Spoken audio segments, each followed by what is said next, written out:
brought to you by Nova शुद्ध घी।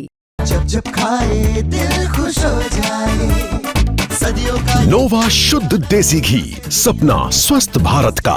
I love घी घी घी घी घी घी। क्या बिहार में जेडीयू बीजेपी से आगे निकलना चाहती है? क्या अभी भी बिहार में अंदर खाने नंबर गेम चल रहा है? ऐसा इसलिए कहा जा रहा है क्योंकि जेडीयू के कोटे से महज 8 मंत्री बनाए गए, जबकि बीजेपी के कोटे से 14, यानी कि 6 मंत्री और बनाए जा सकते हैं जेडीयू के कोटे से। लेकिन ऐसा हुआ क्यों? और जेडीयू ने अपने कोटे के मंत्रियों को अभी क्यों रोक लिया? क्या यह सिर्फ बिहार विधानसभा चुनाव में नंबर 1 पार्टी होने के गुनागणित तो नहीं है? अब आप इसे ऐसे समझिए कि एनडीए के अंदर बीजेपी को सीटें आई हैं 89 यानी कि 89 और जेडीयू को सीटें आई हैं 85। पिछली बार और इस बार की सीटों में बड़ा फेर है। लेकिन अगर जेडीयू ने एक एक करके विधायकों को जोड़ लिया तो समझिए कि वो बड़ी पार्टी हो सकती है, और जो बड़ी पार्टी होती है उसका प्रभाव तो आपको पता ही होगा। खैर, फिलहाल किसी गुनागणित में नहीं जाते। अब आपको बताते हैं कि बिहार में जेडीयू के अंदर चल क्या रहा है और क्यों अभी भी 6 मंत्री जो बनने हैं उसे लेकर एक नई कवायद शुरू की गई है और अलग अलग जिम्मेदारी दी गई है। देखिए, ये नई कवायद बिहार में है क्या कि जेडीयू के कोटे से कौन 6 मंत्री बनेंगे और किन नामों की चर्चा होने लगी है। हालांकि ये कहा जा रहा है कि बिहार में 16 जनवरी को एक और कैबिनेट एक्सपेंशन हो सकता है। लेकिन क्या यह इतनी जल्दी होगा या अभी जेडीयू की तैयारी बाकी है? नीतीश कुमार पूरे तरीके से एक्टिव हैं। लगातार वो हर दिन क्षेत्र में जा रहे हैं, लोगों से मुलाकात कर रहे हैं, योजनाओं को देख रहे हैं, खुद पहुंच जा रहे हैं, अधिकारियों को निर्देश भी दे रहे हैं। वहीं दूसरी ओर आप देखिए, बीजेपी भी पूरी तरीके से एक्टिव है। सम्राट चौधरी के गृह मंत्री बनते ही अपराध से लेकर बुलडोजर एक्शन तक पर एकदम कार्रवाई चालू है। लेकिन इन सबके बीच अंदर खाने जो राजनीतिक खेल चल रहा है, उस खेल को जरा समझिए। जेडीयू की यह कोशिश है कि वो बिहार में नंबर 1 पार्टी बने, लेकिन नंबर 1 पार्टी बनने के लिए चाहिए क्या होगा? उन्हें चाहिए होगा 5 विधायक। लेकिन ये 5 विधायक आएंगे कहां से? क्या यह इतना आसान है?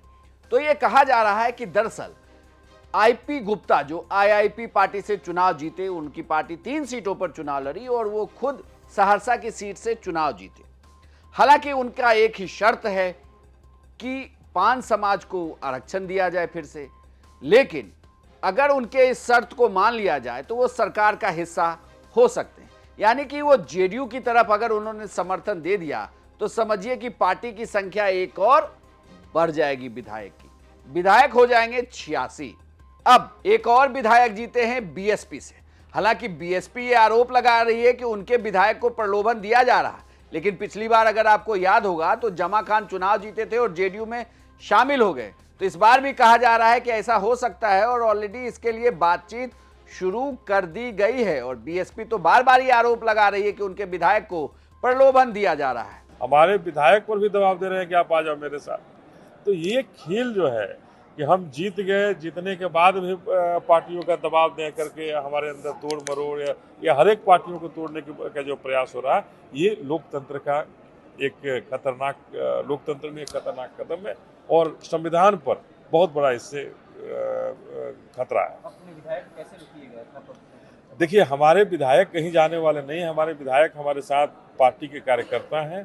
इसलिए ये बाबा साहब के सपनों का भारत बनाने के लिए निकले हैं।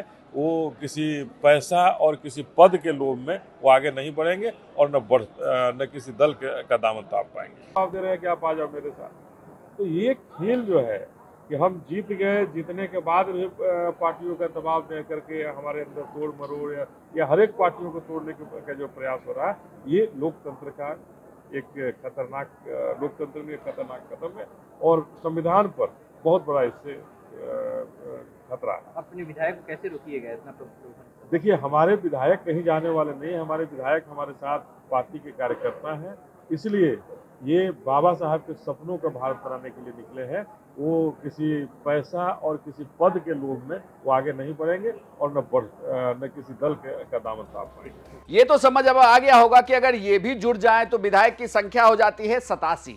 लेकिन अब एक बड़ी टूट की जरूरत है। ये टूट होगी कहां? अगर आपको याद होगा तो पिछले चुनाव में एआईएमआईएम के 4 विधायक टूट गए थे। क्या इस बार भी ऐसा होने जा रहा है?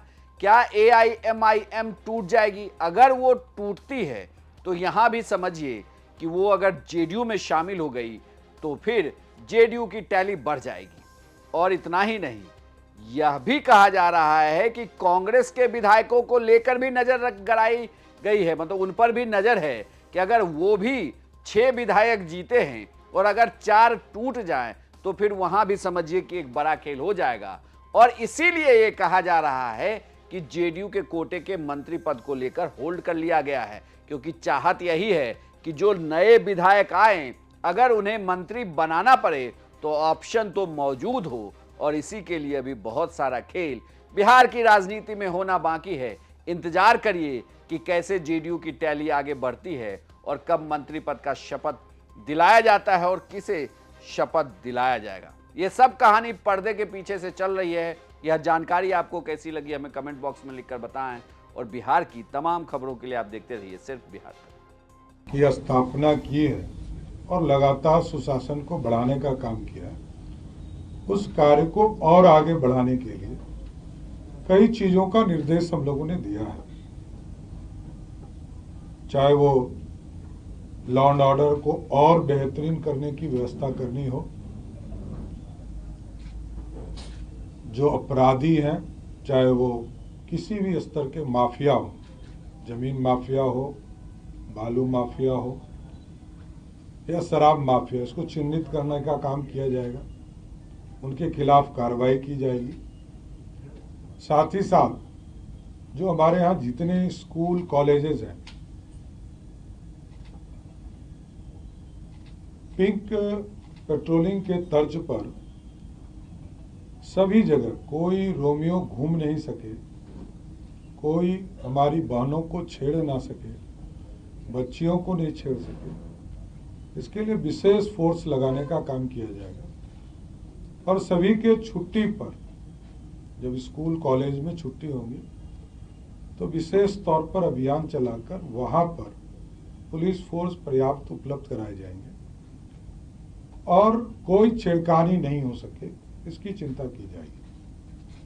और कई चीजें हैं जो प्राथमिकता है बिहार पुलिस की, सुशासन, अपराधी के खिलाफ कार्रवाई करना, स्पीडी ट्रायल चलाना, ये सारे अभियान पुलिस के द्वारा किया जाएगा।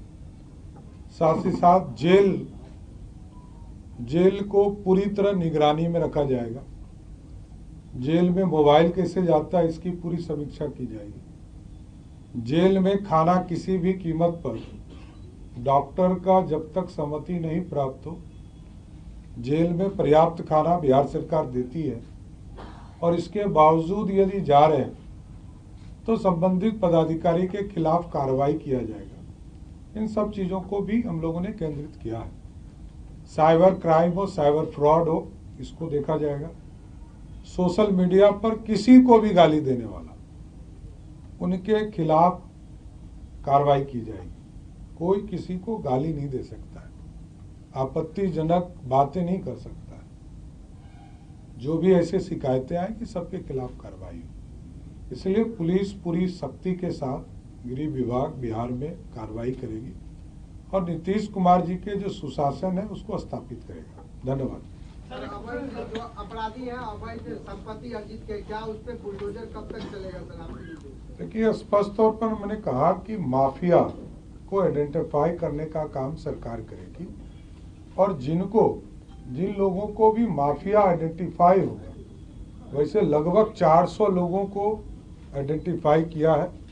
सरकार ने न्यायालय में इसके लिए आवेदन दिया है, 2 की सहमति मिल चुकी है और आगे सहमति मिलेगी तो सबके संपत्ति को जब्त करने का काम।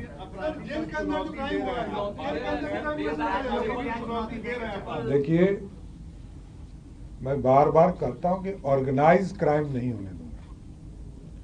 किसी भी हालत में ऑर्गेनाइज क्राइम करने वाले के खिलाफ बिहार की पुलिस सख्ती के साथ कार्रवाई करेगी।